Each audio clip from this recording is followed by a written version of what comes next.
Hello, everybody, and welcome to this very first live event in our virtual community here at Minds at Work.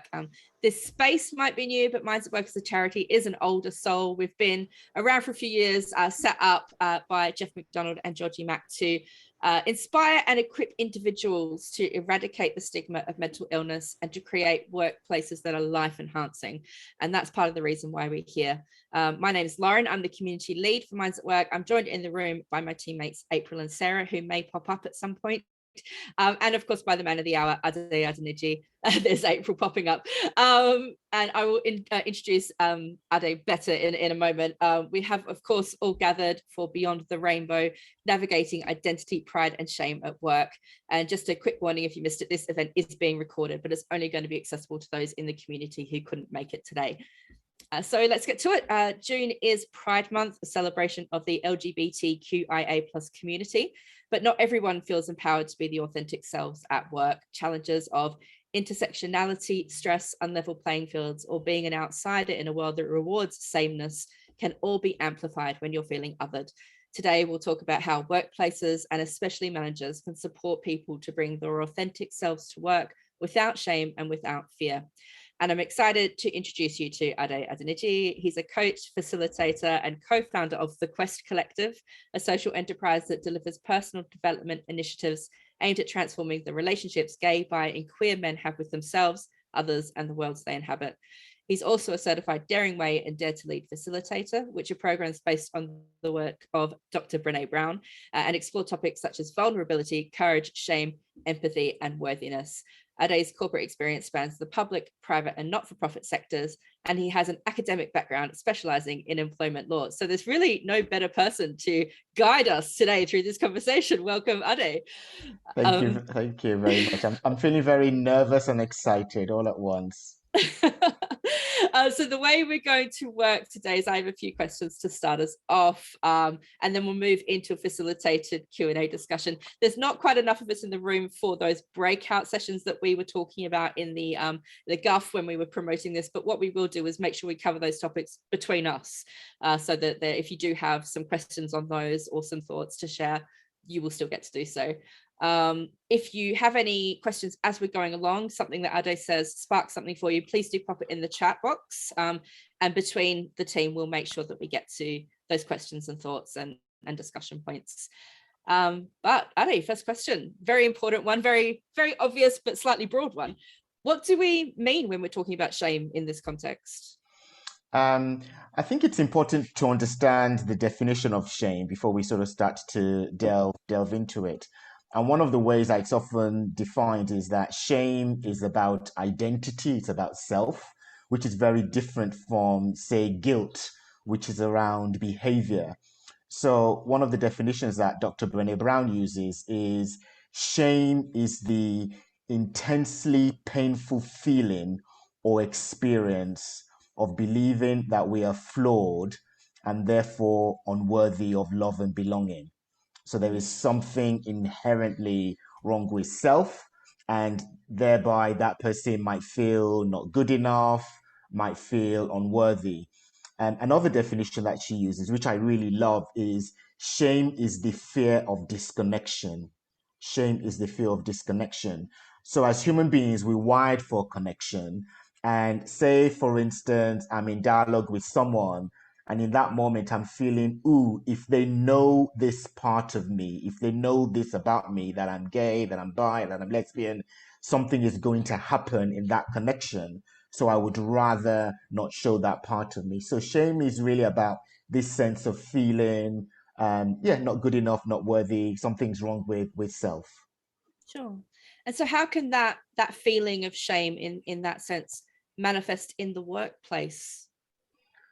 I was reflecting on our session actually, and I know we're going to come on to this, but work forms a huge part of our lives. But the fact of the matter is, we bring the self to work. So if shame is manifesting for me outside of work, chances are that it might also be playing out in the workplace as well. So something like self-esteem, it might be coming up there. Something like not fully stepping up, not fully showing up, not fully engaging in activities, it might show up in that regard as well. I mean, I think back to when I was in my 20s, when I was still not out. I remember working with a colleague, and one afternoon she's like, "Oh, tell me, are you gay?" And at the time, I'd not come to terms with being gay. I'd never spoken that word to anyone. And in fact, I had a fake girlfriend at the time. And I was like, no, I'm not gay. I was actually really offended. Like, how dare you, say that I'm gay? I've got a girlfriend. And then I went on and spoke about my girlfriend. And in fact, I remember seeing an alternative therapist at the time, and I'd built up this picture of this fake girlfriend. Like in all the sessions, I would talk about this fake girlfriend. And so for me, the fact that I was still not comfortable with who I was in private, there was no way that I was going to bring that authentic self into the workplace, because I didn't know who that authentic part of me was. So I think one of the ways that it certainly shows up in the workplace is people just not fully showing up, just fully not engaging, not bringing their best version or their whole self into their interactions at work. Mm. And I wonder what impact that has on workplace relationships then. If you're not bringing your whole self, there is a part of you that you're not fully comfortable with, as you say, how can that then impact the relationships at work, and I guess the way that you are showing up at work?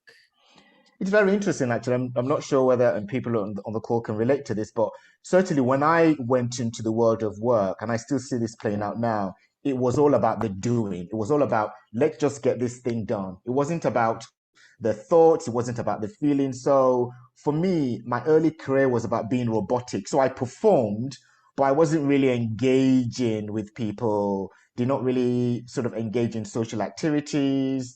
And whilst I wouldn't say I was cold, I was robotic. I wasn't bringing my personality into into the workplace. So it can certainly get in the way, can certainly get in the way of, I would say, rich dialogue, rich dialogue. I'll give you another example. So some years ago, this must have been about probably 5 years ago, and I was doing some work in an organization on an interim contract. And I've been working with gay men for years. I'm very, very comfortable in my sexuality and all that kind of stuff. And they had a new person join the team. And one of the things that would often happen when people join the team is they'd have this series of inductions, which were one-to-one meetings with people who were working in the department. So this person had a one-to-one with me. She was a black woman. And halfway in the conversation, she talked about being a Christian and going to church. And my brain immediately went to, she's going to be homophobic, because I equated Christian and homophobia based on my own background. My family, or my mother was a devout Christian. And in that moment, I remember thinking, don't say anything about my then boyfriend, now husband. Don't say anything about that. And I didn't. And I noticed over the weeks that followed was my interaction with her was very different from my interaction with other people in the department who knew about me. So I wasn't bringing my whole self to that conversation. We were functioning, and we had to work really closely. So we were getting things done, but there wasn't really that sort of deep connection in our interaction. And I remember one day just thinking, oh, just be authentic with this person, because what had kicked in was that fear of disconnection. If I disclose this part of me, something's going to happen in that relationship. So one Monday, I remember she sat next to me and she's like, oh, so what did you do over the weekend? And normally I would try and sort of neutralize whatever I did. And I was like, oh, I was out with my boyfriend and we did XYZ. And she went, oh, my best friend is gay. And we ended up having this really amazing conversation, which is what I had missed out on in all those moments where I was not disclosing who I authentically was. So one of the ways that it certainly does show up is people not fully showing up, which can have an impact on performance. It can certainly have an impact on mental health, because suppressing a core part of identity can lead to anxiety, depression, and all sorts of thoughts that go with that. Mm. And I know it's really difficult to generalize, as you say, for entire communities of people, but you did talk there a little bit about your own personal background with the assumptions around Christianity. And I'm wondering, one of the things that we did say that this talk would do would be to look at how shame can manifest, not just for the LGBTQIA community, but also for Black, Asian and minority ethnic communities as well. How, not sure how to phrase this, but what do you think the difference is? Like, when you have that intersectionality of different identities, what is some of the challenges that someone might come across in the workplace? Yeah, I mean, each part of our identity, I guess, has got a story that accompanies it. So if someone is black and gay or lesbian, they have the identity around being black, the discrimination, being treated in a particular way, the trauma that comes along with that, as well as the gender, sexuality piece as well. There might be age issues, there might be disability. So I think each level of the identity would bring a different aspect of a story. So within the Quest, the organization I co-run that works with gay, bi, queer men, a few years ago we got some funding from then Public Health England to run our program specifically for gay, Black, Asian, and minority ethnic men. And what was really fascinating was every single person in that room, every single person of color, brought a unique story of trauma when it came to race, which was very different from when we would run the mixed program, which was majority white. There was trauma that people would bring in based on this sense of feeling othered that they brought into the room, but it was heightened when it came to combining sexuality and the race lens with it. Just very briefly, just sort of rewinding actually to the broader picture, there's an amazing book called The Velvet Rage. Some of you might be familiar with the book. It was written by a psychotherapist called Alan Downs. And even though the book was written specifically for gay men, because he's a gay man, I've come across lesbians, bis, who've read the book, who've said the methodology really speaks to them as well. And in the book, he talks about these three stages that gay men in this context go through. So the first stage is overwhelmed by shame. So by overwhelmed by shame, this is where the person is so overwhelmed by the feeling of being different that they do everything they can to hide it. So in my case, one of the things that I did was I had my fit girlfriend. At one point, I went to a really homophobic church because, I mean, who would look for a gay person in a homophobic church? Does not make sense. I mean, you find some people join maybe the military, in the old days where it was not allowed. So we hide out in environments where we just feel that we can hide. We have this identity. So we are overwhelmed by shame. That's the first stage. He says that we go through. The second stage, if we sort of start to push through that overwhelmed, we get to this place of compensating for shame. So this is where a person might go, okay, I know I'm gay, I know I'm lesbian, I know I'm bi, I know I'm trans, but I'm going to be the best one ever. Like, I'm going to be a good gay. I'm going to be an amazing gay. I'm going to really compensate for that. So ways that I did that was I used to only work for like big brands, like organizations that people would know the name. So I'd be at a dinner party and they'd go, "Oh, so Adi, where do you work?" And I'd be like, "Oh, I work for the Guardian or I work for the Foreign Office." And they'd go, "Oh, wow, you do? You're really amazing. You're such a clever person." And then that shame would sort of dissipate. I'd go to the gym, I'd get my six pack and my muscles, and wear my tank top, and they'd go, "Oh, wow, Ade, you're such a good gay." So that's a compensating for shame, where we kind of feel this shame, but we're going to do our best to bypass it. And if we can sort of push through that, and it's not a one-time journey, by the way, but if we can sort of push through that a little bit, we get to this next stage, which is cultivating authenticity, which is kind of what we want to start creating in the workplace, in our families, in our friendship circles, these spaces of authenticity where we can bring our wholehearted self. And the way that Brené Brown defines authenticity is the daily practice of letting go of who we think we should be and being who we are. And it's a constant journey of, okay, am I going to be myself in this interaction, or am I going to leave a fragment of myself at the door? And that might be a slipping back to the compensating for shame, overcompensating, or it might be the overwhelmed by shame. So it's a constant journey of evolving. And I guess, as you say, it depends on the interaction, it depends on the environment, it depends on what you particularly feel comfortable with bringing to that side of things. I'm wondering if there's any, I love that three-pronged journey that you discussed, and I'm wondering if there's any signs that peers or leaders should look for to identify a team member who maybe is slipping back from that authenticity, maybe going to the overachieving, going to be a good gay, side of things, or overcompensating for the shame. Is there any signs, outward signs, that people should be able to look for? Or I mean, what I really hope that leaders and us as human beings start to do is really co-create inclusive spaces where people feel they can bring whatever aspect of themselves that they want to bring. They have a choice. So there might be sometimes where someone feels they don't want to disclose for whatever reason, but for there to be an environment where people feel, actually, I can bring who I am into this situation. So things like the stories that people tell at work, the images that are on the wall in the canteen or in the elevator, the annual reports that are published. What are some of the conversations that are taking place, the banter that people have by the water cooler?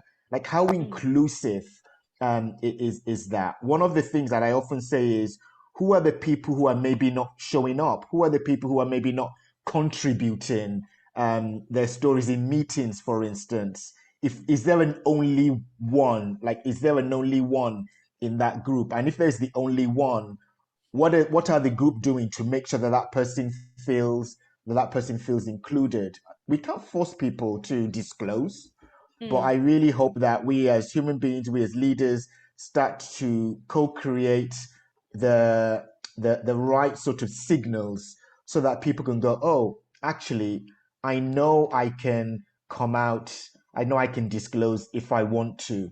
So thinking back to my story, so I had this colleague who was like, "Are you gay?" I denied it. Anyway, I left that organization, went off to work somewhere else, came in contact with my authentic self. But I didn't really know anyone who was gay who I could speak to. But going back to that department that I was working in, my line manager at the time was gay. And he would talk about his partner with us during the week. He was very open about it. There was no shame whatsoever. It was him being a regular human being. Like, straight people were talking about their wives or their husbands. He would talk about his partner. And I remember when I came out thinking about him and thinking, oh, I'm going to get in touch with him actually. So I remember calling him up. I'd not seen him in years. I mean, I'd long left the organization, called him up, and he's like, "Oh, how you doing?" I was like, "Oh, I need to come in and see you."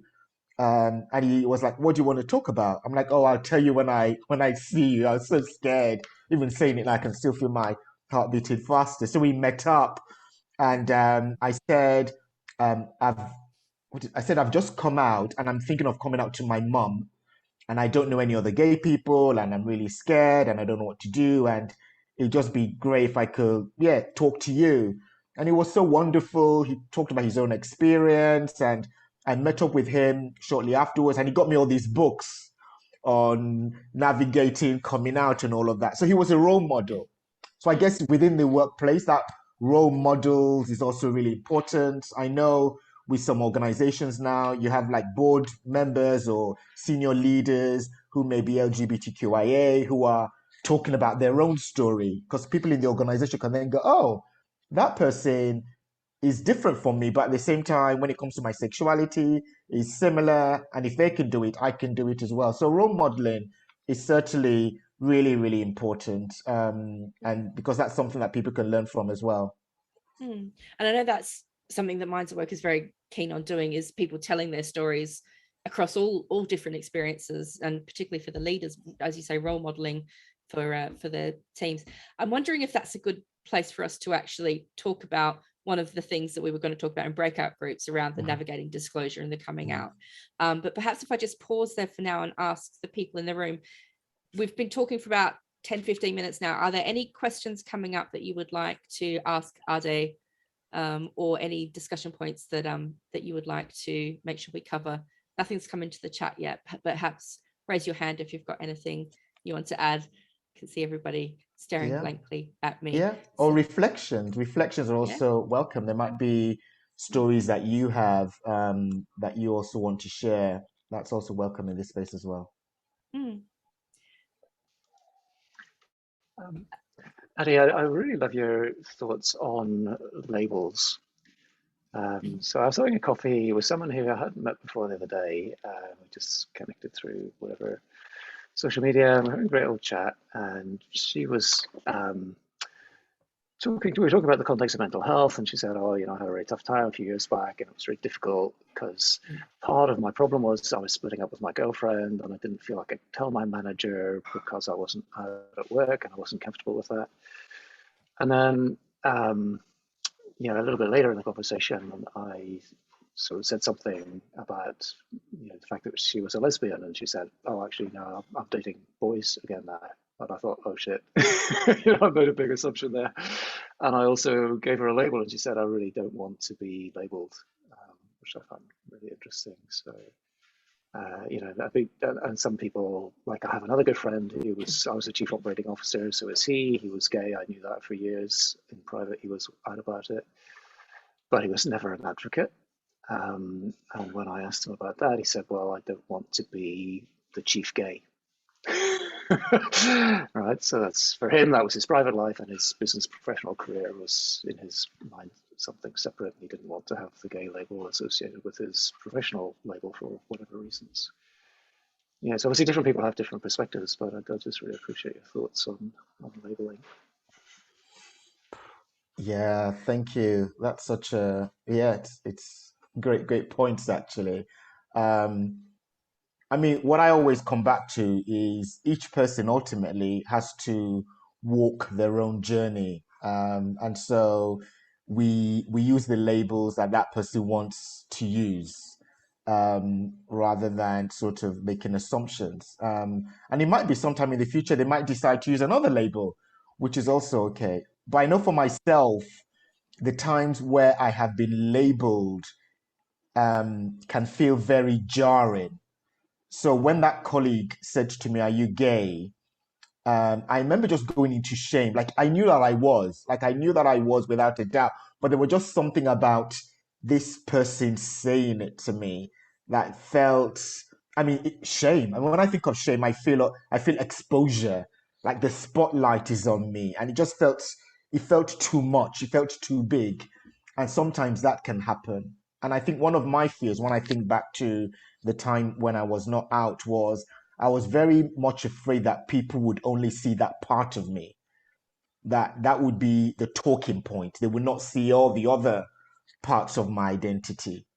So that was the other fear as well. And I think it was a big driver for keeping me in the closet, because I felt that the minute I come out, it's just going to be about the gay stuff, and it's not going to be about anything else. And so I suspect, Brian, for some people that might be one of the things that's playing out as well.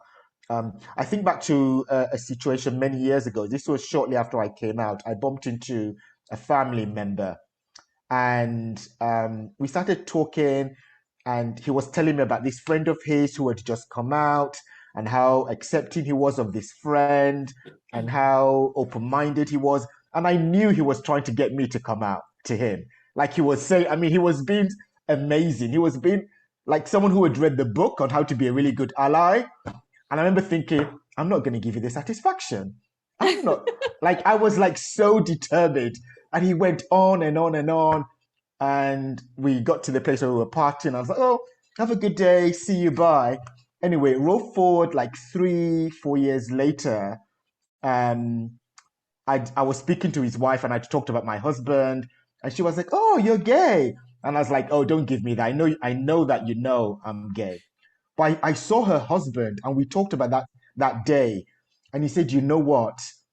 I was doing everything possible to get you to tell me. I wanted you to know that it was safe to tell me. And after I left you that day, I was like, what an asshole. How dare he? He said, I got home and I told my wife, like, I was doing everything to get Adé to come out. And the reason I'm sharing that example is we can't force someone to disclose, to own. And I said, I knew what you were doing, and I was so moved by it, but I was not ready to tell you that, because all of a sudden I'm going to have this label of gay Adé. And it was much bigger in my mind because there is no label whatsoever. We're very close now, and it's a non-issue in terms of our relationship. But we kind of, I guess, need to walk alongside people and listen to them rather than saying, well, you need to come join this club, come join us here. And that takes patience in order for it to happen. It's interesting, actually, the words disclosure and coming out. I really, really struggle with the term coming out, actually, because straight people don't need to come out. And sometimes coming out, in my mind, others, people who are LGBTQIA, it kind of others them. Why do they need to come out? I see it as disclosure. Someone is choosing to disclose. I mean, in the UK, we've had Kelly Holmes in the last few days who disclosed that she was lesbian. And for me, the whole thing around coming out just really others that kind of narrative. There's an activist in the US, and the term that he uses is inviting in. By disclosing this, I'm choosing to invite you in to my private life, into my inner self. And I also like that term as well. That person is choosing to invite in. And so I really hope we get to a stage where we start reducing the usage of coming out. I think it would apply in some cases, but I think to just have that as a blanket term to describe every single person who is disclosing their sexuality as coming out, I just don't feel it's right. So let's take this example now. At the beginning of this dialogue, I talked about being gay. Does that mean I'm coming out to you? Some people go, oh, well, Adé came out to us. Well, actually, it's not coming out. I disclosed it. It's disclosure. If I'm running a workshop and I talk about my husband and someone goes, oh, Adé just came out in that session. It's like, no, actually, he didn't. It's that disclose. Yeah, reveal yourself. Thanks, Nicholas. Yeah. So there are other words that I think we need to start using as well, rather than using that blanket term of coming out. Because when that term started being used, the whole idea was the person was stepping out of shame, coming out of shame, stepping out of the closet. So Brené Brown in her work talks about shame needs three things to thrive: silence, secrecy, and judgment. Silence, secrecy, and judgment. So by coming out of that closet, coming out of that shame, we're breaking the silence. There is no judgment and there is no secrecy. So it would apply in some situations, but sometimes someone is not disclosing because they don't feel safe. We need to, I mean, there was something recently, in fact, I was reading it this morning on social media, happened in the US. Two closeted men, gay men, were having a relationship. One of the partners threatened to disclose that they were in a relationship, and the other partner killed him because he was so these things still happen. There is still violence that takes place. The violence that takes place. Someone might choose not to disclose, but sometimes it's to do with shame as well. Yeah. So in that sense, then how, I love the story of your cousin, I think it was, you said, that was trying to do everything to make you do it. And I've definitely think I've been in that place before, trying to, show that I am a good ally, and probably making things worse. So how do we then create those safe spaces? How do we make people feel safe enough, whether it's at work or elsewhere, so that they can reveal themselves or disclose their authentic selves? Yeah, I think modeling is great. So in terms of conversations, talking about programs that person watches on TV, books that they're reading. So weaving in sort of the examples of inclusion into conversations can be one way. That can certainly be one way of doing it. So if I'm talking about a show on television, in an office with my colleagues, and that person is going, "Oh, that's a queer-friendly program." It might lead to a conversation around identity. So the conversations that people have is really, really important. The role modeling that's taking place is really, really important. In organizations, many of them are starting to honor pride when it comes to that time of the month. What I would certainly say is, rather than just waiting till the month of June to actually talk about LGBTQIA issues, is actually weaving things in through the year so that people know that this is something that the organization takes seriously as well. That can be really, really powerful. So I believe in dialogue. I really believe that it starts with dialogue. And I think the kind of dialogues that take place within the workplace are really, really important. I mean, there might be other ideas from the people who are on the call might also have in terms of things that maybe they've seen in their organization, or maybe has worked based on something that they've done that they could also share. I'm wondering, Nicola, would you like to? I love the what you've just put in the comment box about wearing the pride flag on the jacket at school. You know, I was just following on what you were saying. I know that it's very easy to shout out loud. You know, we're here, and especially in a Pride Month. But I know that at the school we have a certain uniform, which is quite important. But I've always wore the progress flag as a pin, or as a banner, or on my neck, or anything. And what I know and I realize is actually opens quite a lot of discussion. One is curiosity. People want to know what is that. And the other things as well, because a lot of people don't really know which color means. And as a photographer, I've used lessons to talk about the color, not only in psychology, but as well the meaning behind each color, by showing different photographers within the community worldwide. And I think that's a step. I truly believe that it opened the minds, realize actually there's a lot of creative people that that we may think in a certain way, and it gets people curious. And the other thing I was going to say, to reveal yourself, happened with, there was a lot of bullying. I used to work in a company where there was a lot of bullying, and eventually at meetings, the one thing we really wanted to do, instead of pushing people to talk about themselves, well, I'd say we invited people to reveal yourself, but in the environment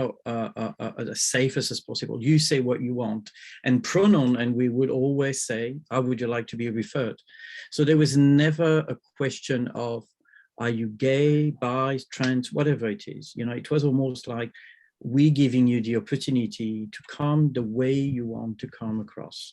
And I thought that was very important, because there's never been a pressure to, especially in a group, it's very difficult to come along. So anyway, so that's my thing. But I'm a great believer to that sometimes a little detail like that makes a much bigger, avoid assumptions, like we were talking earlier, like Brian was talking about, and I think that's really important.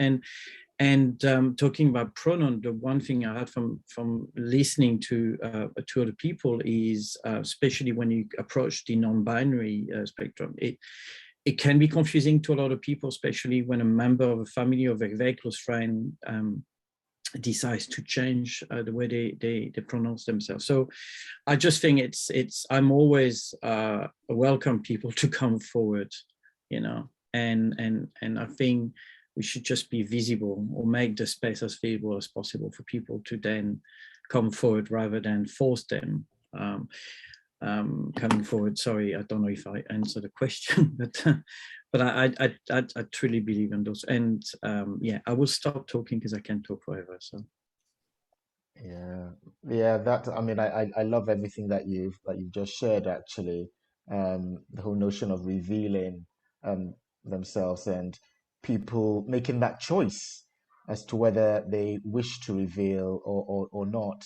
I think a big part of this is also the self-acceptance piece, the self-acceptance and self-compassion piece, because I genuinely believe that had I not got into that place of self-acceptance, does not really matter what the organization was doing. If I don't accept myself, what the organization is doing is just going to fall flat. So I needed to accept myself first before I was able to get to that place of revealing myself, because I did have many, many situations where people were open and trying me to sort of come forward, but I was like, no, I'm not going to, I'm not going to do that. And it goes back to that 3 steps that I was talking about in Alan Downs' work, that overwhelmed by shame. So if I'm bringing that feeling of overwhelmed by shame into the workplace, and many people do, the workplace can be doing so many things to get people to disclose, to reveal themselves. But if I'm not accepting me, it can be really, really challenging to get to that place. Just a reflection from me on that. You've been making me think about someone that I know quite well who is quite, I think probably in that first section of being overwhelmed, and has even said things like, feeling ungodly. And so I think that there are, as you say, we can't force these people to disclose, to, live up to when it's some sort of thing that we think they should be doing, because you will feel so much better if. We have to just support them to come through it in their own way, really. Is kind of my reflection on that. Sorry, it's just suddenly got very personal for me. I was just thinking, makes sense. I'm just wondering, we do have maybe 20 minutes to go. We've spoken a little bit about the intersectionality and the navigation disclosure. The other thing we were going to talk about in breakout rooms was understanding minority stress. And I'm just wondering, obviously, if you are feeling pressured to hide a section of your identity, that is quite stressful. So I'm wondering if you could just talk a little bit around the minority stress aspect of this discussion. Yeah, so the minority stress theory is based on loads of research that was done looking specifically at sexual identity, actually. And it's looking at the stresses that can develop as a result of being a minority. So some of it is linked in with stigma, some of it is linked in with homophobia, some of it is linked in with discrimination, this sense of feeling othered. And in fact, the Velvet Rage, Alan Downs' book, the tagline is overcoming the pain of growing up gay in a straight man's world. Overcoming the pain of growing up gay in a straight man's world, because that can be stressful to be the only one. To be the only one who is of that sexual identity can be stressful, and there can be so many indicators that sort of bring that to fruition. So when you look at the statistics, when it comes to people who are LGBTQ, and for trans people, it's actually much higher, around issues of depression, anxiety, eating disorders, suicidal ideation. Like, these are things that are significantly higher when you look at the LGBTQ population. And it's very often linked back to that minority stress, that sense of being othered. And so when it comes to organizations, things like employee assistance programs, I know employee networks can be really, really great, actually. Those networks that bring together people who might be LGBTQIA to talk about their own shared experiences can certainly start to empower people so that they feel that they are not the only one. So it's really just tapping into the stress that goes with being the only one or being in a minority, which is stressful in itself. I mean, I think of it for myself, I've got that in terms of my sexual identity, but I've also got it very often when it comes to race as well. So that intersectionality piece certainly heightens it even more. So is there, and again, not sort of trying to say how, put it all on you to have all of the answers, Adé, by any means, but how can we as, I'm looking at the people in this room, and we are, we're mostly white. So I'm wondering how we can be better allies, and what sort of things you would like from people in terms of helping to understand that minority stress and that intersectionality piece for these communities. Yeah, I mean, there is something there around what sort of conversations are happening when it comes to these issues within organizations. So there's an organization I went to some years ago during Pride Month. They had something specifically on mental health. where employees came together, straight, LGBTQIA, and it was a big discussion, panel discussion. There were drinks afterwards, and that was one of the things that they were doing to start to normalize it. So events can be really, really important. Films, like showing films or documentaries at work, there's something there around normalizing the conversation. Because very often, and I see this in the work that we do with the Quest, people think, oh, it's 2022, things are much better when it comes to gay rights. It's 50 years of pride in the UK. We've got Graham Norton, people can get married. We've got gay people playing straight characters in Bridgerton. So things are okay. There is no problem. Like on the surface, it looks really, really amazing. But when we start to dig deeper, when we start to look at the mental health issues, it's still huge. It's still huge. Loneliness, isolation. I mean, I know it's something that affects loads of people, regardless of our sexuality, but it's higher when it comes to people within the LGBTQ communities. During the first lockdown that happened, we started running weekly online sessions for gay, bi, and queer men. And the theme that was coming up for many people was loneliness and isolation, which was then leading into so many other behaviors as well, because many of them were saying they don't have the social network, the infrastructure to sort of hold them, to assist them, whereby they were saying many of their straight counterparts had places that they could go to talk about that. Because there's still situations where families reject their LGBTQIA plus members. And so for some people, they're going into work hoping to find that solace at work because they're not getting it with their family of origin. So there's something there around how can the workplace start to create the signals that you are welcome here. And one of the ways that they can start to do that is by having these kind of conversations. Sure. So I'm wondering, maybe as we just come to a close, have a few more questions, and please do pop questions or reflections or thoughts in the chat, and we can pick up on those as well. You've just there said workplaces can provide the solace and the sort of I guess the chosen family in some senses. So why is the sort of the question of identity, pride, and shame a workplace issue? Why is this something that workplaces need to pay attention to? The way that I would say it, this kind of it kind of sounds like a throwaway comment. I would say because it's a life issue. Yeah. Because it's we go into work with our stories. We go into work with our stories. So if I'm coming into work, the issues around my identity is important because I'm looking around and going, who am I required to be in this place? Yeah. Who am I required to be in this place? When it comes to shame, I'm thinking, ooh, is there anything that might activate my shame while I'm here? Is there anything that's going to activate my shame? And so, yes, a lot of it was not really created by work, but work can inflame it. It's like going into an environment with a wound, and the environment did not necessarily create the wound, but the environment could very easily inflame that wound, could very easily activate that wound. So there's something there around how can work, it's about being trauma informed. How can workplaces start to be trauma informed, trauma sensitive, recognizing that we all bring different stories to the workplace and we want to create an environment where we say all our stories are welcomed here. All our stories are welcomed here. I mean, we saw this with Netflix recently, where Dave Chappelle did that comedy stuff, and he was being transphobic. I think there was another comedian who did something with Netflix.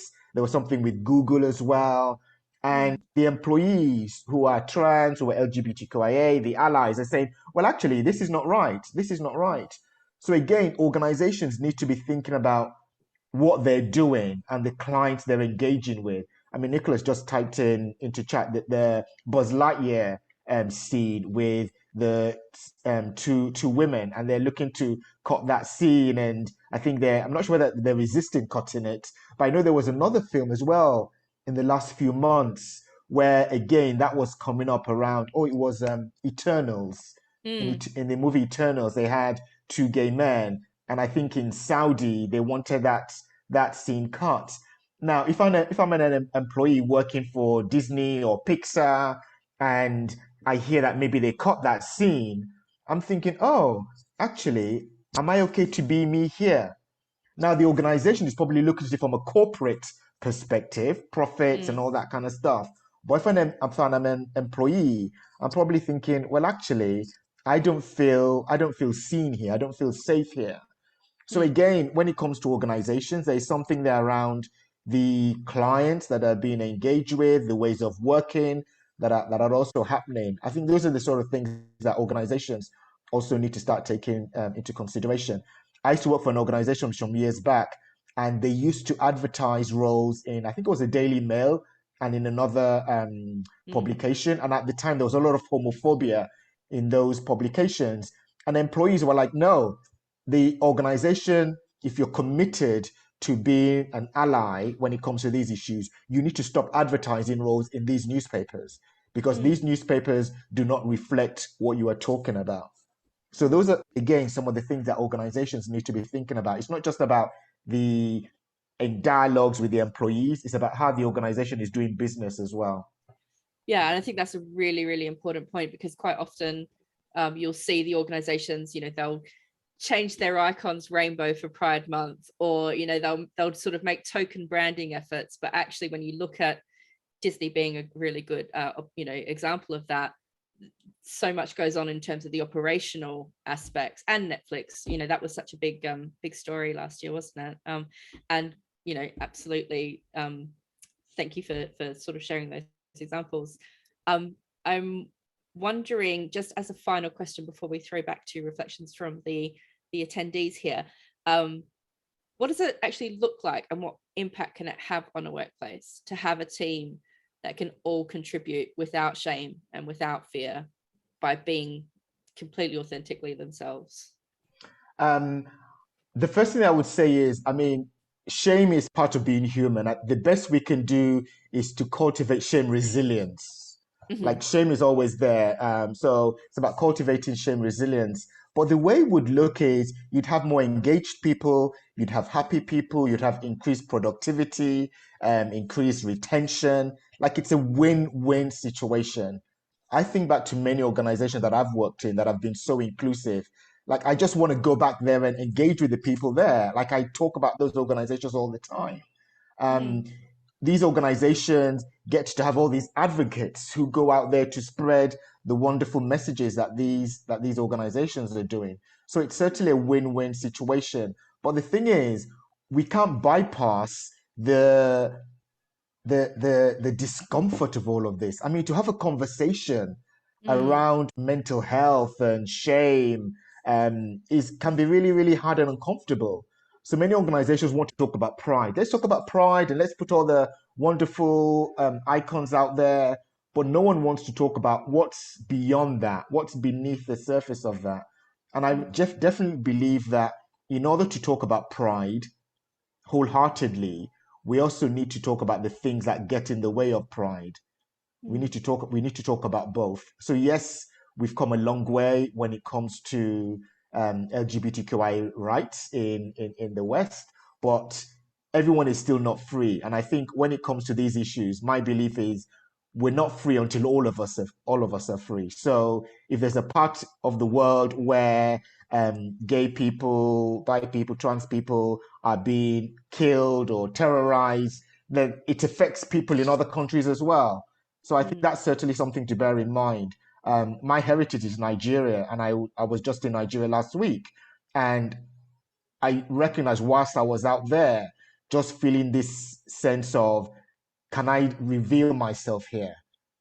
So whilst I was there, I became this person who did not have a husband, who was like asexual. And that came from a place of, I'm just not quite sure whether it's okay to reveal this part of me, because it might not be safe. I might be attacked. I'm in a country where I'm not a citizen, so I need to also look after myself. So there are still pockets in the world where things are still not okay. And I think that also needs to be talked about as well. In fact, going back to workplaces, I know some workplaces that do some advocacy work in other countries where it's still illegal to be gay. And that's one of the ways that they're showing allyship as well. Awesome. Yeah, absolutely great reflections there, Adé. Thank you. I'm going to, in the last few minutes, open it back up to the people in the room. Does anyone have any final reflections, thoughts, or questions that they would like to bring to us?